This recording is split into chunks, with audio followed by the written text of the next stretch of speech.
अस्सलाम वालेकुम viewers, I hope कि आप लोग खैरियत से होंगे। जिन लोगों के पट्ठों में बहुत ज़्यादा शदीद दर्द रहता है, गर्मी के मौसम में भी उन लोगों के पट्ठों में जब दर्द होता है तो कोई काम करने को दिल नहीं चाहता, क्योंकि कमज़ोरी की अलामत होती है, जिसकी वजह से हमारे पट्ठों में कमज़ोरी आ जाती है और दर्द शुरू हो जाता है, या काम की ज़्यादती की वजह से बहुत ज़्यादा दर्द होता है, उठते बैठते बहुत ज़्यादा शदीद दर्द होना। और दूसरा ये है कि बहुत ज़्यादा झुक कर जब हम कोई चीज़ें उठाते हैं उससे भी हमारे पट्ठों में दर्द होता है। जैसे ज़्यादा देर बैठे रहना, सिलाई का काम करना, या ऐसा कोई काम ऑफिस में है तो आप बैठे रहते हैं, या लैपटॉप पे बैठे रहना, इससे भी हमारे पट्ठों में बहुत ज़्यादा शदीद दर्द होता है और कमज़ोरी बढ़ जाती है। अब आपने करना क्या है कि आपने इस दवाई का इस्तेमाल करना है जो मैं आज आपको बताने वाली हूँ, जिसमें आपने रहमत खताई लेनी है। ये रहमत खताई ये आपको पंसार की दुकान से मिल जाएगी। इस तरह की है, ये लकड़ी की सूरत में देख रहे हैं आप, इसलिए दिखाने का मतलब होता है कि आप असली दवाइयाँ लेकर इस्तेमाल करें। ठीक है जी, रहमत खताई लेनी है आपने, और दूसरा लेना है तुख्मे कासनी। तुख्मे कासनी के ये बीज हैं, आप देख सकते हैं इस तरह तुख्मे कासनी, ये भी आपको पंसार की दुकान से मिलेगी।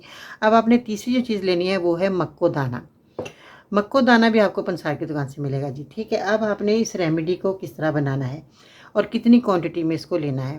तुख्मे कासनी आपने लेनी है आधा चम्मच। जो ये तुख्मे कासनी है इसको साफ़ सुथरा कर लीजिएगा। कभी कभी ये दुकानदार ना गंदी दे देते हैं, तो इसको साफ़ करना बहुत ज़रूरी है, क्योंकि आप खाने के लिए एक दवाई बना रहे हैं। ठीक है, तुख्मे कासनी आधा चम्मच, मक्को दाना आधा चम्मच, और रहमत खताई एक टुकड़ा, 1 से 2 इंच का टुकड़ा आप ले लें। और इसमें आपने एक और चीज़ डालनी है, अजवाइन। अजवाइन लेंगे आधा चम्मच। अब आपने इस सारी रेमेडी को जिस तरह आपने बनाना है ना, ये सारी चीज़ों को आपने 1 गिलास पानी में भिगो देना है रात को। सुबह को इसको छान कर आपने पानी पीना है निहार मुँह। यही चीज़ें जो आपने छानी है इसको फिर इसी तरह ही आप पानी में भिगो दें, और सुबह को फिर आपने रात को ऐसे ही पीना है, और जिस तरह आपने सुबह के टाइम पिया था छान कर, रात को पीकर सो जाए। इसके बाद दोबारा आपने इन चीज़ों को फेंक देना। इसी तरह फिर दूसरी दफ़ा दूसरी चीज़ें ले लें, यही सब इसी तरीके से इसी क्वांटिटी से आपने लेकर इसी तरह पानी में भिगो देना है। फिर आपने इस तरह सुबह को पीना है, सुबह को भिगोएंगे शाम को पीना है, शाम को भिगोएंगे सुबह पीना है। आपको बात मेरी समझ आ गई होगी। तो अब आपने इस तरह रेमेडी को इस तरह इस्तेमाल करना है। 2-3 महीने अगर आप इसी तरह इस्तेमाल कर लेते हैं तो आपके पट्ठों की कमज़ोरी ख़त्म हो जाएगी, आपके पट्ठों का दर्द ख़त्म हो जाएगा। आप अच्छे से काम अपना सरअंजाम दे पाएंगे जो आप दुनिया में ज़िंदगी में जो काम कर रहे हैं। ठीक है जी। अब आपने थोड़ा सा परहेज़ करना है, झुक कर कोई भी वज़न नहीं उठाना।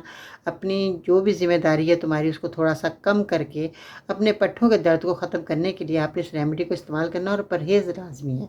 ठीक है जी। और तकिया आपने जो लेना है ना, जैसे भी बेड पे सो रहे हैं, ज़मीन पे सो रहे हैं, तो अपनी कमर के या जो लेवल है उसके साथ आपने तकिया रखना। बाद लोग तकिया ऊंचा लेकर सोते हैं, उससे भी जो है पट्ठों में बहुत ज़्यादा शदीद दर्द हो जाता है। तो आपने तकिया जो है वो ऐसा लेना है जो कि आपकी कमर के लेवल के साथ हो, और बिल्कुल आपने सीधे लेना है। इस तरह नहीं कि जिस तरह तकिया ऊंचा है गर्दन टेढ़ी हो रही है, जैसे भी दिलचारा सो रहे हैं, तो ये भी आपने थोड़ा सा एहतियात करना है। ये रेमेडी आपको मायूस नहीं करेगी, इसको बनाएं, इस्तेमाल करें। फेसबुक अकाउंट पे विज़िट करें, और टिकटॉक पे वॉच कर रहे हैं तो टिकटॉक पे मेरा अकाउंट फॉलो करें बाजी परिम के नाम से। तो ज़्यादा से ज़्यादा वीडियो को वॉच करें ताकि हर आने वाली वीडियो आप लोगों को सबसे पहले देखने को मिले। मेरे चैनल को सब्सक्राइब करें, वीडियो को लाइक करें, बेल आइकन को ज़रूर प्रेस कीजिएगा ताकि आपको हर वीडियो जो है बर वक्त मिलती रहे, और आप इसी तरह मुफीद नुस्खे बनाकर अपनी परेशानी अपनी बीमारी को दूर करते रहें। तो इसके साथ ही इजाज़त दीजिएगा जी। अल्लाह हाफिज़।